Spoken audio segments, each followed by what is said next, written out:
और मुख्तार अंसारी का जो भय का साम्राज्य था वो चरम पे था कि वो खुली जीप में मऊ दंगों में घूमता था जहाँ कर्फ्यू लगा है। लेकिन मुलायम सिंह की सरकार तत्कालीन अल्पमत की सरकार थी, किसी भी कीमत पे इसको बचाना चाहते थे। माफिया से नेता बने मुख्तार अंसारी की 28 मार्च देर रात मौत हो गई। उसकी मौत पर पूर्व डीएसपी शैलेंद्र सिंह कहते हैं 20 साल पहले 2004 में मुख्तार अंसारी का साम्राज्य चरम पर था। जिन इलाकों में कर्फ्यू लगा होता था वहां वह खुली जीप में घूमता था।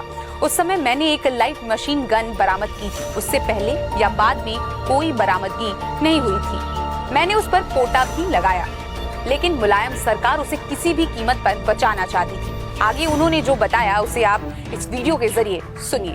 2004 की है, जनवरी की है, आज से 20 साल पहले की है। और मुख्तार अंसारी का जो भय का साम्राज्य था वो चरम पे था। और सरकार द्वारा जब समर्थन ऐसे माफियाओं को हो जाए तो आप समझ सकते हैं। मैंने अभी आपसे कहा कि वो खुली जीप में मऊ दंगों में घूमता था जहाँ कर्फ्यू लगा है। किसी की हिम्मत नहीं हुई उसके प्रति कुछ बोल दे, कार्रवाई की तो छोड़ दीजिए। और उस समय मैंने लाइट मशीन गन रिकवर की। आज तक उत्तर प्रदेश में केवल एक ही रिकवरी है, न उसके पहले कभी हुई, न 20 साल हो गया अब तक हुई है। और उसमें पोटा भी लगाया क्योंकि पोटा एग्जिस्ट करता था। तो मैंने स्टैंड लिया उसके प्रति कि नहीं, ये गलत है और ये इसको जेल जाना होगा। लेकिन मुलायम सिंह की सरकार तत्कालीन अल्पमत की सरकार थी, किसी भी कीमत पे इसको बचाना चाहते थे। और उन्होंने अंत में हम लोग पर प्रेशर बनाया, अधिकारियों पर प्रेशर बनाया। जब कोई नहीं सुना तो आईजी जोन जो थे उनका ट्रांसफ़र, डीआईजी रेंज का ट्रांसफ़र, एसएसपी एसटीएफ हमारे थे उनका ट्रांसफ़र। और अंत में ऐसा माहौल बनाया गया कि मुझे भी रिज़ाइन करना पड़ा 15 दिन बाद ही। लेकिन मैंने रेजिग्नेशन में लिखा और जनता के सामने इस चीज़ को रखा आप लोग के माध्यम से कि देखिए, जनता पॉलिटिकल सिस्टम में आप ही ने चुना है इस सरकार को, और किस तरह की ये सरकारें चल रही हैं कि जो माफियाओं के निर्देश पे काम कर रही हैं। हम लोग चुन के आते हैं, सेलेक्ट होते हैं, यानी जब तो बोला जाता है कि आप पब्लिक सर्वेंट हैं।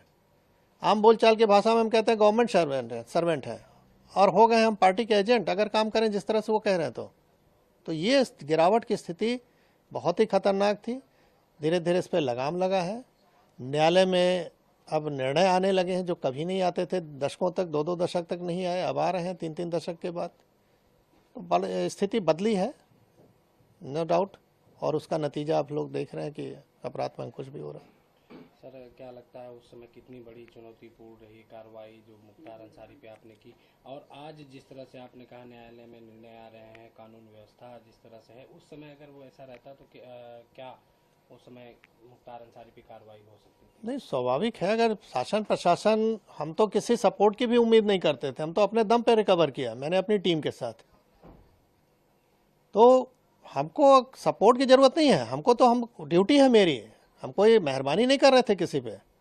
हमारी ड्यूटी है कि ऐसे असामाजिक तत्वों को रोका जाए जो जनता के लिए कहर बन सकते हैं।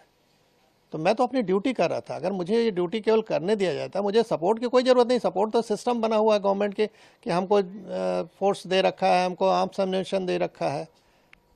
तो हम तो अपना ड्यूटी अगर खाली निभा दें ईमानदारी से तो जनता को अपने आप राहत मिल जाए। कहावत है कि पुलिस अगर चाह ले तो पत्ता नहीं खड़क सकता, ये हकीकत है। मैंने एज ए डिप्टी एसपी, बहुत छोटा पद था, बड़ा पद नहीं था, लेकिन जहाँ भी रहता था 3 से 4 थाना क्षेत्र जो भी मेरे अंडर में रहे, उसमें किसी की हिम्मत नहीं है, मजाल नहीं थी कि कोई माफिया आके इंटरफेयर कर ले और कुछ वारदात कर ले, क्योंकि उसको मालूम था कि इस अधिकारी के मत्थे चढ़ गए तो हमारी जान जानी है, हम बचेंगे नहीं।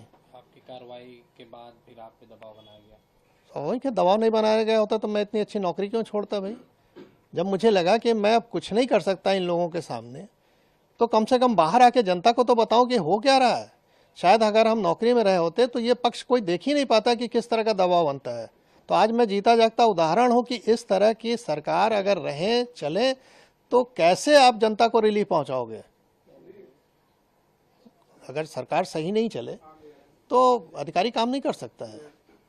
तो मैं बाहर आके इस चीज़ को रखा, जान जोखिम पर अपने डाला, परिवार की जान जोखिम में डाला। स्वाभाविक है कि अच्छी नौकरी के बाद हम कहीं अगर नौकरी प्राइवेट भी ज्वाइन करने तो इनके कॉल चले जाते थे कि इनको निकालिए अपने यहाँ से।